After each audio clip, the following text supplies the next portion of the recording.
So, it's been a crazy month since the last time I made a video. Since then, I actually was able to complete my ABR board exam. I'm still waiting for the results, and no matter how much I studied, it was still extremely difficult. In my spare time, I have been doing some 3D modeling in Blender. I'm trying to currently model myself a vampire lord for my Warhammer army, and I've been using the software since 2015, but I still feel like an amateur when I use it because there's so many shortcuts that you can use to make your workflow so much better, such as using a particle system to be able to create scales or feathers that are actually 3D printable. And as such, I want to be able to make a video soon detailing those tips and tricks that I've realized and what to do and what not to do if you want to do some 3D printing with said models. Other than that, my semester started in the beginning of January, and it's been pretty hectic being able to prepare for my exams, which start next week. But I actually do have some time today to be able to show you guys a deck profile that I've been working on diligently on the side. And that deck is actually Icejade Synchro. The Icejades are part of the Albaz storyline, and they actually act as like the overseers of the world. You can see that within Tremora, actually, because each one of those globes is another part of like the Albaz lore that she's watching. As such, you would expect the deck to actually have some meta relevance since it's part of the Albaz lore, but it does not because their gimmick is extremely bad.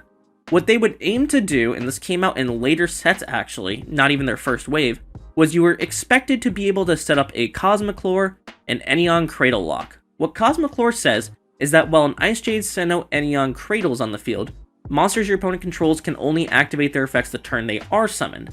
Going second, it's not necessarily bad, because if you're able to set up an Enneon Cradle plus a Cosmic Lore, they can't activate any of their monster effects. But the issue was that Icejades did not have a power play to be able to break through boards, so you were just sitting on Cosmic Lore plus the field spell.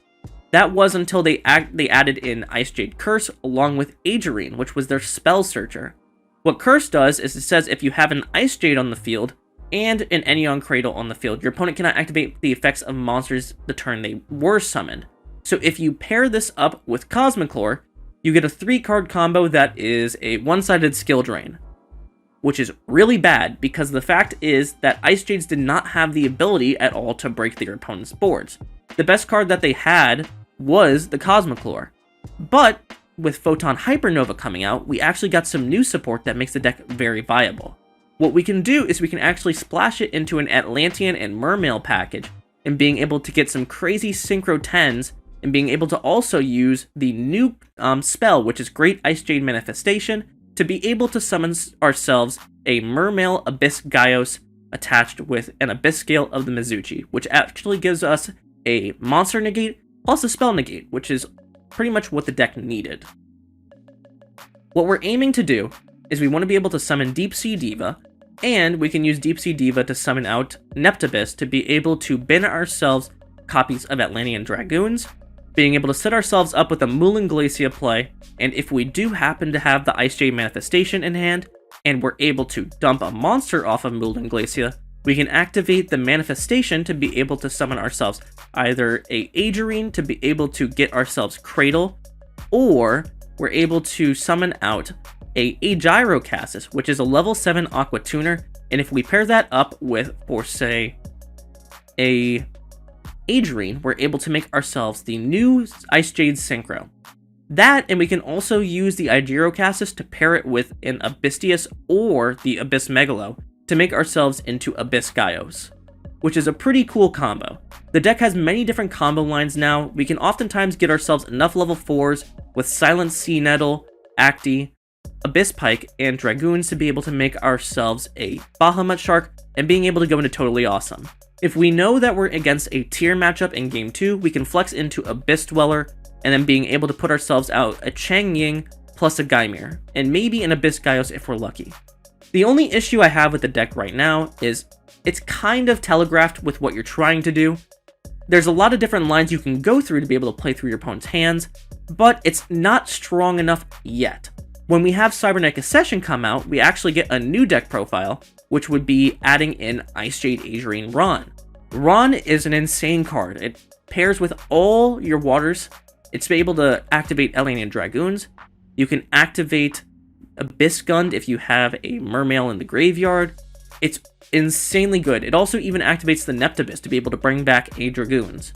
This card in and of itself saves the archetype. It really makes it a strong contender to be able to be played. The secondary effect, where it becomes Enneon Cradle when it has an equip card, which you get off of Icejade Cassis, it's not good. If you wanted to, you could actually add in one Icejade Curse, because you can then add Icejade Curse, try to go for a skill drain combo by attaching Icejade Cassis to the Ron, and being able to add Cursed with the Adrian to be able to activate it, but I don't think it's that great. But going back to our current deck profile, this is what we're going to be using currently until Cybernetic Accession comes out and we get access to Ron. The deck has a lot of cool power plays. Oftentimes, I was actually considering of running Guitar Gunners Duo Negus? I think that's how you pronounce it. But what you could do is you could actually summon Deep Sea Diva, then summon out the Gunnards. Then use Gunnards to increase yourself with Diva. And then since Gunnards also gets the effect that when it's specialed, you can banish a card from the top of your opponent's deck, you could actually boost this up into a 7 Synchro, then being able to make yourself a Deep Sea Prima Donna and being able to target their banished card, add it to their hand, and then being able to special summon out yourself a Adrian. It's an alright combo because then you're able to make a either Cheng Ying or you're able to make a Gaimir that is not able to be targeted by your opponent's monster effects, which is not bad. If you pair that with the Gaimir, you get basically Dragoon, which is pretty strong. And I think it's a good combo, but I chose not to run Gunnards because it's kind of a brick. If you open it, it does nothing. You might be able to discard it for like cost for your Abystius, but I still don't like it. I think the ratios that I have now currently with my Mermail package, plus the like Abyss Pike and the Abyss Gund, makes the deck a lot more viable. We're only running 2 Minstrel. It's good for us to peek at hands, and you don't necessarily need 3 in this format. My only issue with this deck currently, and I'm waiting for the tier format to really end, is that Mulan Glacia triggers tiers, which is our biggest issue. If we're not playing against a tier deck, we're able to capitalize very much so on the Mulan Glacia, and even if we're playing against tier, we flex not into the Mulan Glacia line, but we aim to get ourselves a great Icejade manifestation, because oftentimes they might leave a tier or a monster in the graveyard. Other than that, I think the deck profile is very good. I can go over the card by card and be able to show combo hands. First off, we're going to start with the Mulan Glacia. That's the normal card that you're aiming to add off of a Deep Sea Minstrel plus in a Dragoons line. You're basically going to go normal summon Diva and then being able to dump a Dragoons. Dragoons to add Dragoons. And then you're going to go Deep Sea Minstrel with Dragoons. Well, the Dragoons is going to actually add the Minstrel. You're going to get another Dragoons off of the Neptibus that you summon off of Diva. And then what you're going to do is then you're going to dump the Minstrel and the Dragoons to be able to peer at your opponent's hand and possibly hit a Nibiru if they're playing it. Then the Dragoons will trigger off again, being able to add yourself a Mulan Glacia. You link your 2 monsters off, which is your Diva and your Neptibus, into a Coral Anemone. Unfortunately, halq is banned, so we can't actually do lines that we used to. And then we'll be able to go Mulan Glacia and being able to hand rip 2. Other than that, we're playing a Abyss Megalo, which can be added off of Dragoons as well. It's a good card. It gives you the Abyss scale of the Masuchi, which can be searched off of that. And then also bins 2 water monsters, so if you actually have Dragoons plus Abyss Gund, and maybe you have like an Abystius in the graveyard, you're able to make yourself an Abyss Gaios off of that. What we're also able to do is we're aiming to flex with Manifestation, be able to summon out either Icejade Cassis or Adrian if we're looking for an extender off of searching Icejade Cradle into Tremora, to be able to make ourselves an Abyss Gaios that way. The Abystius is pretty good. It functions the same as the Megalo, but you dump 1. What we're aiming to do is we're trying to dump Dragoons with it, to be able to summon ourselves or we add to our hand an Abyss Pike, or an Abyss Gun, depending upon what's in hand and what we're aiming to do. We're playing 3 Tremora. 3 is pretty good, especially because it's an extender in the deck, especially if you get hand-trapped or you get negated somewhere. This is able to at least get you into your plays. If you normal summon Diva and you have a Neptibus and a Tremora in hand, if they negate the Diva, that's fine, because what you're able to do is you're just able to activate Tremora, summon the Neptibus, and then continue your plays. So it's a really good extender engine. Other than that, we're playing 1 Lapis Dragon. It's alright. I don't necessarily search it often. It's a later play. We can't really do halq lines anymore, and I don't think there's any really good synchro lines with a 5. Since we have so many 7s, and this is a 5, and we have a 5 here, we might be able to make a synchro 9, but oftentimes we're not able to make synchros that we really want with it, so it's kind of cuttable at this point. Other than that, we're playing 3 dragoons, absolutely necessary. If it's sent to the graveyard by to activate a water monster's effect, which would be Abystius, Megalo, you could even do it off of Acti or Abyss Pike, you're able to add a Sea Serpent monster from your deck to your hand, which can be Diva, it could be Neptibus, it could be your Abyss Megalo, or it can actually be the Moving Glacia. That's how you do your lines. The Abyss Pike plus the Abyss Gun are necessary for the Mermail line. They're not that great. I don't like Abyss Gun. It requires a lot of setup, and oftentimes I'm not able to get to the point where I'm able to activate it. It's a good follow-up card, though. Abyss Pike is an amazing normal summon in this deck, though, because you can discard a water monster to the graveyard and then add a level 3 water monster from your deck to your hand. So, you can pair that off with the Abyss Keeper in the extra, because when you link summon this, you can special summon a fish monster from your hand to the zone this card points to, and it will summon out the Abyss Pike because it's a fish, and you're able to activate its effect, which is really nice. We're playing it 1 Acti. I don't think Acti is super necessary. I could cut it as well. It functions as another Abyss Pike, except you just send a water monster from your hand to draw one, and it also acts as a monster reborn if a water monster we control is destroyed by battle, and it can summon an Icejade from our hand or a graveyard. So you can summon an Icejade to be able to add yourself a manifestation for follow-up if it's in your graveyard or in your hand. And it's an alright option, I just don't think it's that great. We're playing 2 Silent Sea Nettle as extender options to be able to flex into a Bahamut Shark or an Abyss Dweller. It's pretty good. The cool part about it is that since we're playing a water deck, since we have material attached that's originally water, all water monsters we control gain 500 attack when we have Abyss Dweller out. So it makes him kind of hard to run over since he becomes 2200. And it's also just the card that kills tier, which is amazing. We run the 1 Abyss Gun. What it does is if it's discarded to the graveyard, then we target a Mermail monster in our graveyard and special summon it. Not great, but it's necessary. We're playing 2 Minstrel. Some decks in the past use 3. I think 2 is more than enough because you can search it. You can discard it in a water monster to be able to look at your opponent's hand and then banish 1 card from their hand face up until the end phase. It's pretty good to be able to get rid of specific hand traps, such as Nibiru. It turns it off, which is really nice. The secondary effect, where if it's special summoned, you can send 3 cards from the top of your deck and then target a level 4 water monster in your graveyard, except Minstrel, and place it on the bottom of your deck. It doesn't come up as much, but I have used it to be able to recycle an Abyss Keeper or a Toad that has been used up, along with maybe a Bahamut Shark.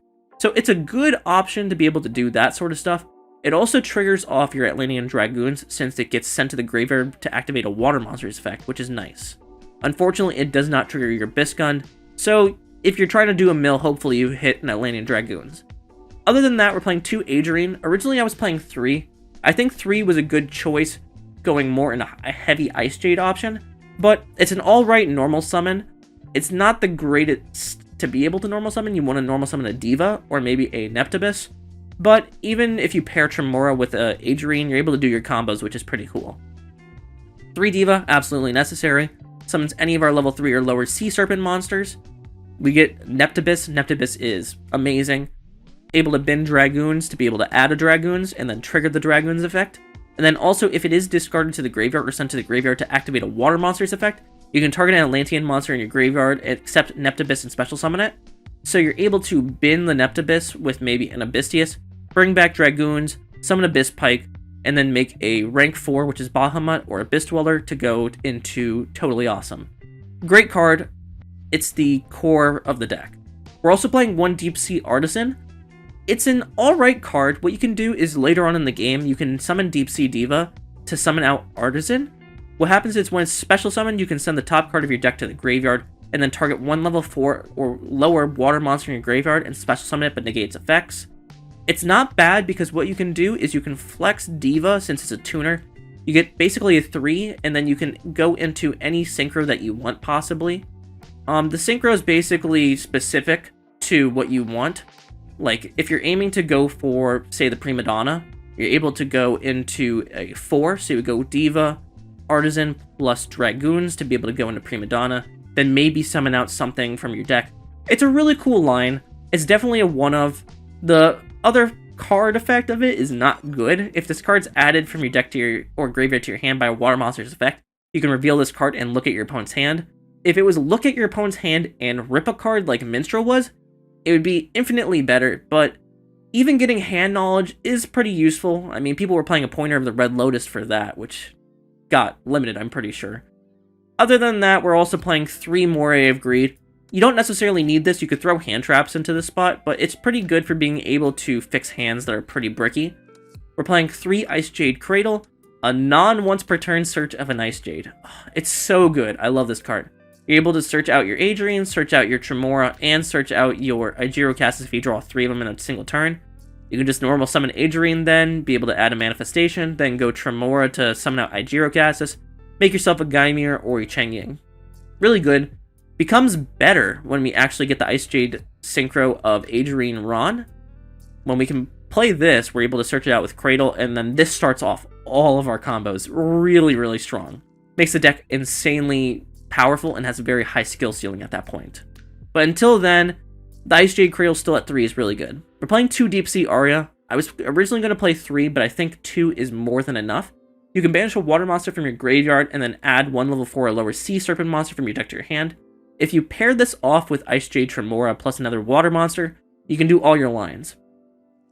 Like, let's say we don't have Diva, but we have Tremora plus, I don't know, any other card. If we have Tremora plus Acti, we can go Tremora effect, summon Acti, then go Deep Sea Aria to banish our Tremora, add ourselves Diva, normal summon Diva, and get off to the races. Other than that, we're playing 2 of the new card, which is Icejade Manifestation. I explained it earlier with regards to summoning out an Icejade monster. It has another cool effect. I haven't been able to trigger it that much. If an Icejade monster you control leaves the field by an opponent's card except by being destroyed, you can banish this card from your graveyard and then target 1 monster or 1 card your opponent controls and banish it. So if they try to spin your Icejade Adrian with, say, like a unicorn, they actually can't. Like, if they are able to, then you're able to banish a card on their field, which is pretty good. Doesn't come up that often, but it's still an optional, like, it's still a good choice. Even if this gets banished, it triggers, which is pretty nice. The last card that we're playing is Abyssgale the Mizuchi. You would summon it off, or you would get it off of Abyss Megalo to be able to search it. What it is it's a spell negate when you have it attached to a Mermail, because it can only be equipped to a Mermail, and oftentimes our target is going to be Abyssgaios. But that's the main deck. Now we're going to go off into the extra. I know it's getting a little bit wordy, but bear with me, there's a lot of tech that you can do with this deck, and it has insane flexibility. The extra deck, unfortunately, is very, very tight. We have 1 Chengying. I think it's more than enough to play just 1. We're playing 1 Baron de Fleur. We're playing 2 Icejade Adrian Gaimir. I explained this earlier with regards to being able to make all face-up monsters you control unable to be destroyed or banished by opponent's card effects for the rest of the turn. And if it was activated in response to a card, you can banish all cards that your opponent controls and in their graveyard with the same name. Really good boss monster. I think 2 is necessary because if 1 gets outed, you want to make sure that you have the second as a backup, because it's a good boss monster just to sit on. We're playing 1 Dragite. I don't oftentimes make Synchro 8s. It's just a flex spot to be able to fill, because it does give us a spell or trap negate, which can be pretty useful in specific instances. Prima Donna can be made pretty easily in this deck, depending upon the board state. What it can do is you can target an opponent's banished card, add it to their hand, and then you're able to special summon 1 level 4 or lower water monster from your deck, and if you do, you add that card to the opponent's hand, which is pretty nice. It can be able to get an Adrian to be able to search a manifestation to be able to get ourselves the Icejade for follow-up on Gaimir. Pretty good play. Other than that, we have a few XZs. We have Abyssgaios. Abyssgaios is a very good card in this deck. While it has face-up XZ material, level 5 or higher monsters your opponent controls cannot attack, which is really good. Unfortunately, it stops us as well. While this face-up card has XZ material, level 5 or higher monsters cannot attack, so our own monsters can't attack, which is really funny. And then once per turn during either player's turn, you can detach 1 XZ material from this card, negate the effects of all face-up monsters your opponent currently controls that have less attack than this card until the end phase. All their monsters will never have more attack than this. When you attach Mizuchi, it gives it 800 attack, so you're already boosting it up to 3600. And then oftentimes our end board can also consist of Abyss Alasia plus a Mistar Boy. So we're boosting it by another 1,000, so we're getting like a 4,600 Abyss Gaios, which is really hard to out. Other than that, we're playing the Bahamut Shark plus the Abyss Dweller and the Toad line. Bahamut Shark for the Toad, and then Abyss Dweller just to shut down tier. Any deck that can make a rank 4 in this format is pretty decent. We're running 2 Coral Anemone. Coral Anemone is to be able to go into our Moulin Glacial line by getting 2 materials off the field. It's also really good for follow-up, being able to just summon out any water monster with less than 1,500 attack from our graveyard to a zone it points to. Oftentimes I'll be summoning Agerine to be able to add myself a manifestation to be able to summon out the Igirocastus if I wasn't the first turn. And that gives us a Chang Ying, and because we have some banishing in our deck, this thing can get pretty big as well. We're playing 1 Abyss Alasia. I'm not a big fan of it. It's a good option to end on if you don't have anything else. It's like, the best way I can put it is it's a plan B. It says during your opponent's turn, you can send 1 card from your hand to the graveyard and add a Mermail monster from your deck to your hand. If it was during your turn, that'd be really good. But since it's during your opponent's turn, it's mediocre. It can trigger Dragoons, which is really nice. And you're able to add an Abyssius for follow-up to be able to just maybe dump the thing you add off of Dragoons. But it doesn't do much besides that. The funny play that I like doing sometimes is making Abyss Alasia and Mistar Boy. Because what it does is if this card in your opponent's if your owner's possession is destroyed by an opponent's attack or card effect, send a water monster from your deck to your graveyard, then target 1 water monster in your graveyard, special summon it in defense position. So oftentimes what I'll do is send Dragoons and then summon something from my graveyard, trigger Dragoons for follow-up, then maybe trigger the other card for follow-up. Maybe I'll summon like... Oftentimes what I'll do is I'll bin Dragoons, and then summon Agerine. Dragoons effect, Agerine effect. And then the thing is, they can't attack the Agerine and kill her on the first attack, because then she summons another water monster. So you start going into a grind state of how much card advantage can they actually get past. And they usually can't get past enough. Because then you plus off Dragoons, you plus off Agerine, Agerine adds, and then summons another monster when they try to attack it, because it won't be destroyed by battle the first time. You summon the water monster from your hand or graveyard, so you can just do these crazy like extender combos and be able to grind out your opponent. Then we're playing the 1 Abyss Keeper to be able to pair up with the Abyss Pike. It also has very specific removal where you're able to target a fish you control and 1 card your opponent controls to banish those cards. It's the one source of like kind of point removal that the deck has for banishing. You're able to oftentimes recycle the Abyss Pike. Unfortunately, once it gets banished, the only way that you can kind of get that line back in rotation is to be able to put it back into the deck with a Prima Donna that's sent to the graveyard. The last card that we're playing is Mistar Boy. All water monsters in the field gain 500 attack and defense, and then all fire monsters in the field lose 400 attack and defense. And then if this card is destroyed by battle or card effect, target a water monster in your graveyard and add to hand. If you pair this up with an Abyss Alasia, and they have to go through both those monsters, you just start getting a crazy amount of advantage. And if they can't kill you on that turn, you're able to have some follow-up and be able to OTK on the next. But that is actually the deck profile. I hope you guys enjoyed this video. There are some other choices that you could do. I'm waiting for the Excel Synchro Stardust Dragon to be able to pair it up with the Stardust Dragon. That would be my 8 line by removing the Dragite and maybe 1 Gaimir to be able to add that in. We're absolutely waiting for the next set, which would give us the Ron, which makes this deck insanely powerful. But currently, we're stuck with this, but I think it's a pretty good deck. It outs a lot of board states at this point.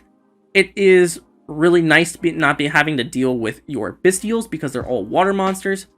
And if you even wanted to, you could actually run Gozen.